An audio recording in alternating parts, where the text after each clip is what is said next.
BJP BRS అనుబంధం కూడా ఇలాంటిదే.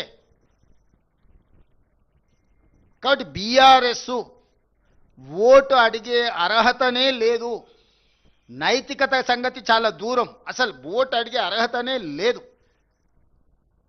బీఆర్ఎస్ పార్టీని యాసిడ్ పోసి కడగాలి, మొక్క కూడా మొలవనియొద్దు. ఈ రోజున్న మొత్తం దరిద్రానికి బీఆర్ఎస్ఏ కారణము. మొక్క కూడా మళ్ళీ మొలకెత్తొద్దంటే యాసిడ్ పోస్తారు. యాసిడ్ పోసి కడుగుతే కానీ ఈ రాష్ట్రానికి మున్సిపాలిటీలకు పట్టిన ఈ దుర్భరమైన పరిస్థితి నుంచి తెలంగాణ సమాజం బయటపడదు. ఇక మీరు నన్ను అడగొచ్చు, మరి మీ సంగతి ఏంటి సార్, మరి మీరు కూడా 2 ఏళ్ళు అయింది కదా అని. 2 ఏళ్ళలో 10 ఏళ్ళు ఒక ఆయన చేసిండు, 12 ఏళ్ళు ఒక ఆయన చేసిండు, నేను 2 సంవత్సరాలు చేసిన. 12 బీజేపీ, 10 సంవత్సరాలు కేసీఆర్ గారు, 2 సంవత్సరాలు కాంగ్రెస్ పార్టీ. 2 సంవత్సరాల అధికారంలోకి వచ్చిన మొదటి రోజే 3 విడతలుగా ప్రభుత్వ ఉద్యోగులకు జీతాలు ఇచ్చేది. జీతం ఎప్పుడు వస్తుందో తెలియని పరిస్థితి తెలంగాణ రాష్ట్రంలో ఉండే. ఆ రోజు నుంచి ఈ రోజు వరకు ప్రతి ప్రభుత్వ ఉద్యోగికి మొదటి తారీఖు నాడు జీతం ఇస్తున్నాం. ఆ మధ్యకాలంలో వాట్సాప్లలో పెట్టుకురు, భార్యలు నమ్మడం లేదు, మొదటి తారీఖు నాడు మా జీతం పడదంటే మా సతీమణులు కూడా మమ్మల్ని నమ్మతలేరు, కావాలంటే చూడండి అని వాట్సాప్లలో వాళ్ళ కుటుంబ సభ్యుల సంతోషాన్ని. మొదటి తారీఖు నుంచి మేము వచ్చినప్పటి నుంచి ప్రభుత్వం కోసమే, తెలంగాణ రాష్ట్ర పునర్నిర్మాణం కోసం పనిచేస్తున్న ప్రభుత్వ ఉద్యోగస్తులకు మొదటి తారీఖు నుంచి జీతం మేము ఇచ్చిన వాట వాస్తవం కాదా? 5 లక్షల రూపాయల ఆరోగ్యశ్రీని ఆనాడు అరాకొరగా ఇస్తే దాన్ని 10 లక్షల రూపాయలకు పెంచి ఈరోజు అమలు చేస్తున్నది నిజం కాదా? ఆడబిడ్డలకు ఆర్టీసీలో ఉచిత ప్రయాణం అంటే ఆనాటి నుంచి ఈనాటి వరకు డిసెంబర్ 7 నాడు మేము అధికారం 23 నాడు చేపడితే డిసెంబర్ 9, 20, 23 నాడు బస్సు ప్రయాణం మొదలు పెడితే ఈ రోజు వరకు ఏ ఒక్క ఆడబిడ్డ కూడా అనా పైసా బస్సులో చెల్లించలే. ఆర్టీసీ నష్టాలలో ఉండి కార్మికులు ఆత్మహత్యలు చేసుకుంటుంటే ఈ 2 సంవత్సరాలల్లో రాష్ట్ర ప్రభుత్వం 9,000 కోట్ల రూపాయలు ఆర్టీసీకి చెల్లించి ఈరోజు లాభాల బాటలో ఆర్టీసీ కార్పొరేషన్ని కాపాడినము. 50,000 ఆర్టీసీ కార్మికులు ఈరోజు నిద్రపోగలుగుతున్నారు, కుటుంబ సభ్యులతో కనీసం గడపగలుగుతున్నారు. 10 ఏళ్ళు రేషన్ కార్డు ఇవ్వలే. రేషన్ కార్డు ఏంది, దాని గుర్తింపు విలువైందా? చంద్రశేఖరరావు గారు రేషన్ కార్డు ఇద్దామన్న ఆలోచన కూడా చేయలేదు. మేము వచ్చినాక లక్షలాది రేషన్ కార్డులు ఇచ్చి ఆనాడు దొడ్డు బియ్యం పెడితే బర్రెలకు దాన పెట్టేది.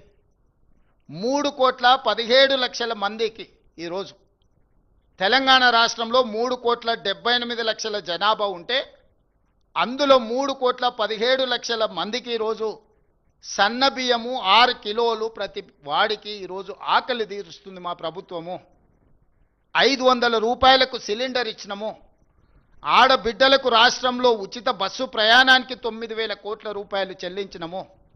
వ్యవసాయానికి 1,15,000 కోట్ల రూపాయలు ఖర్చు పెట్టినము. 25,35,000 మంది రైతులకు 21,000 కోట్ల రూపాయలు 2 లక్షల ప్రకారం రైతు రుణమాఫీ చేసినము. 1,00,000 రూపాయలని 14లో, 1,00,000 రూపాయలని 18లో 2 సార్లు హామీ ఇచ్చి 4 విడతలని మిత్తి కూడా కట్టలేకపోయాడు చంద్రశేఖరరావు.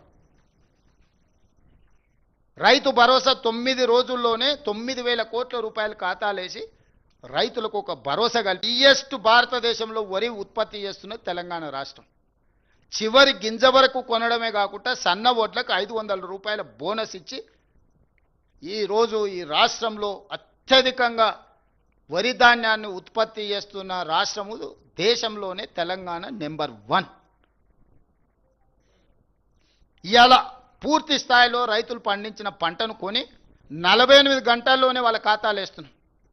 అంతకుముందు తడి పేరు మీద, తాలు పేరు మీద క్వింటాల్కి 10 కిలోలు దండి కొట్టేది. ఇవాళ ఎవరన్నా ధైర్యం చేస్తుండ్రా? ఎక్కడైనా ఫిర్యాదు ఉన్నదా? ఆనాడు డబుల్ బెడ్రూమ్ ఇళ్ళని ఊరిచ్చిండు. ఇందిరమ్మ ఇండ్లు 70 ఇండ్లు. ఈ 70 ఇండ్ల కొడుకు కోడలు ఉంటే ఆడుంటారు, బిడ్డ అల్లుడు పండగకు వస్తే ఆడవంటారు, కోడి పిల్లను కుక్క పిల్లను ఉంటే ఏడగట్టేసుకుంటారు అని అద్భుతంగా పిట్టకథలు చెప్పగలిగాడు. ఎవరికైనా ఇచ్చిండా? 2014 నుంచి 2014 వరకు 10 సంవత్సరాలలో ఆనాడు డాక్టర్ వైఎస్ రాజశేఖర రెడ్డి గారు కాంగ్రెస్ పార్టీ 25 లక్షల ఇందిరమ్మ ఇండ్లు తెలంగాణలో పేదలకు ఇచ్చిండ్రు. మరి 2014 నుంచి 2024 వరకు చంద్రశేఖరరావు గారు ఏమి ఇచ్చిండ్రు? సంవత్సరానికి 2 లక్షల ఇండ్లు ఒకవేళ కట్టుంటే కూడా ఎక్కువ కూడా అక్కర్లేదు, 20 లక్షల ఇండ్లు పేదవాళ్ళకు వచ్చి ఉండేటివి. ఎవరికైనా ఇండ్లు ఇచ్చిండా? మేము వచ్చిన ఎంబడే నియోజకవర్గానికి 3,500 ఇండ్ల ప్రకారం 4,50,000 ఇందిరమ్మ ఇండ్లు, ప్రతి పేదవాడికి ఇల్లు మంజూరు అయితే 5 లక్షల రూపాయలు నగదు పని అయిన ఎంబడే ఖాతాలో పడేటట్టు. ఎక్కడైనా ఇందిరమ్మ ఇండ్ల దళారులు కానీ చేతివాటం కానీ ఎక్కడైనా కనిపించిందా? ఎక్కడైనా చిన్నదేనన్నా ఉంటే కూడా ఎంబడే వాళ్ళను ఉద్యోగాల నుంచి తొలగించిన చరిత్ర ఉంది. ఇందిరమ్మ ఇండ్లలో ఎక్కడైనా లోపం ఉందా? నోటిఫికేషన్లు ఇవ్వాలి, పరీక్షా పత్రాలు జిరాక్స్ సెంటర్లో అలా అమ్మాలి. ఎప్పుడైనా పోటీ పరీక్షలు చేసిండా? 2011లో గ్రూప్ 1 నియామకం జరిగితే 2026 వరకు అసలు నియామకాలు జరగలే. మళ్ళీ మేము వచ్చిన తర్వాతనే నోటిఫికేషన్ ఇచ్చి group 1, group 2, group 3, group 4, teachers, police 2 ఏళ్లలో 70,000 ప్రభుత్వ ఉద్యోగాలు ఇచ్చినాం. మొత్తం ప్రతి ప్రభుత్వ ఉద్యోగం మేము ఇచ్చిన వాళ్ళ లిస్ట్ అంతా రిలీజ్ చేస్తాం. మీరు లెక్క పెట్టుకోండి, అసెంబ్లీలో మొత్తం కాగితాలు తీసుకొచ్చి పెడతా. ఎన్ని కట్టలైనా సరే డిజిటల్ మాన్యువల్ మొత్తం ఇస్తా. Schools diet charges పెంచలేదండి.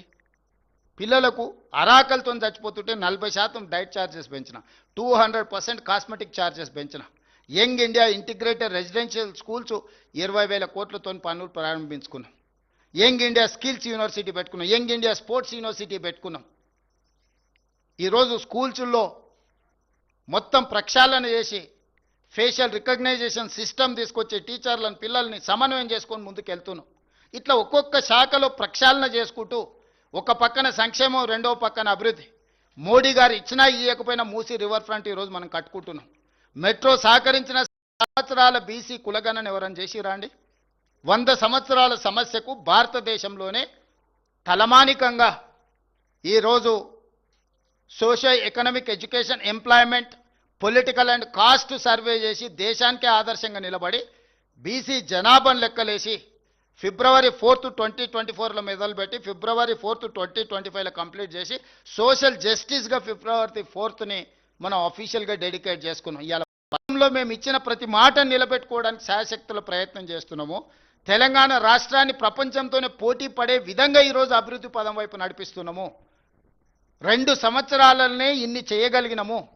12 ఏళ్ళు ఏలినోడు మమ్మల్నే తిడతాడు, 10 సంవత్సరాలు దోసుకున్నోడు మమ్మల్నే తిడతాడు. మమ్మల్ని కాదని వాళ్ళకు ఓటేయమంటారు. అందుకే ఓటర్లకు నేను స్పష్టంగా విజ్ఞప్తి చేస్తున్నా. 12 సంవత్సరాల మోడీ గారి పరిపాలన, 10 సంవత్సరాల చంద్రశేఖరరావు గారి దోపిడీని, 2 సంవత్సరాల మా సంక్షేమాన్ని, అభివృద్ధిని బేరీజు వేసుకొని మీరు తీర్పు ఇవ్వండి. ఈరోజు రాష్ట్రంలో అధికారంలో ఉన్నది ప్రజాపాలన. ఈరోజు మేము నిధులు ఇవ్వాలన్నా, గల్లీలలో అభివృద్ధి జరగాలన్నా, సంక్షేమాన్ని గల్లీలకు చేర్చాలన్నా అక్కడ మట్టికెళ్ళినా ఇంటివాడే వెళ్ళాలన్నట్టు అక్కడ మనవాడే ఉండాలి. సమన్వయం చేసుకొని నేను ఎందుకు చెప్తున్నట్టే శాసనసభలో